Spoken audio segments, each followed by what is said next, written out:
കാസർഗോഡ് ജില്ലയുടെ കിഴക്കൻ മലയോര മേഖലകളിൽ ഉരുൾപൊട്ടലും പടിഞ്ഞാറൻ തീരദേശത്ത് രൂക്ഷമായ കടലാക്രമണവും വലിയ നാശനഷ്ടങ്ങളാണ് ഉണ്ടാക്കിയിട്ടുള്ളത്.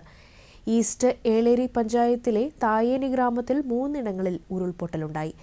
മൊഗ്രാൽ പുത്തൂർ പഞ്ചായത്തിലെ കാവുകോളി പ്രദേശത്ത് ഏകദേശം 100 മീറ്റർ വരുന്ന ചെരൻകൈ കാവുകോളി തീരദേശ റോഡ് കടലെടുത്തു.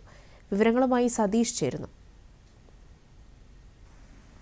തുടർച്ചയായ കനത്ത മഴയും ശക്തമായ കടലാക്രമണവും കാസർഗോഡ് ജില്ലയിൽ രൂക്ഷമായ പ്രതിസന്ധിയാണ് സൃഷ്ടിച്ചിട്ടുള്ളത്.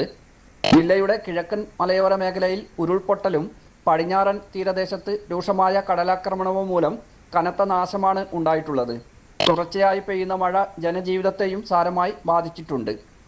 ഈസ്റ്റ് ഏളേരി പഞ്ചായത്തിലെ തായേനി ഗ്രാമത്തിൽ 3 സ്ഥലങ്ങളിൽ ഉരുൾപൊട്ടലുണ്ടായി. ഇതേ തുടർന്ന് സ്വകാര്യ ഭൂപ്രദേശങ്ങളിൽ നിന്നുള്ള മണ്ണും കല്ലും മരങ്ങളും റോഡുകളിലേക്കും ജനവാസ മേഖലയിലേക്കും ഒഴുകിയെത്തി. അപകടാവസ്ഥയെ തുടർന്ന് 12 കുടുംബങ്ങളെ സുരക്ഷിത കേന്ദ്രങ്ങളിലേക്ക് മാറ്റിപ്പാർപ്പിച്ചു. കർണാടക വനമേഖലയിലെ ഉരുൾപൊട്ടലുകൾ കാരണമായുണ്ടായ മലവെള്ളപ്പാച്ചിലും ചില പ്രദേശങ്ങളെ ബാധിച്ചതായി റിപ്പോർട്ടുകളുണ്ട്.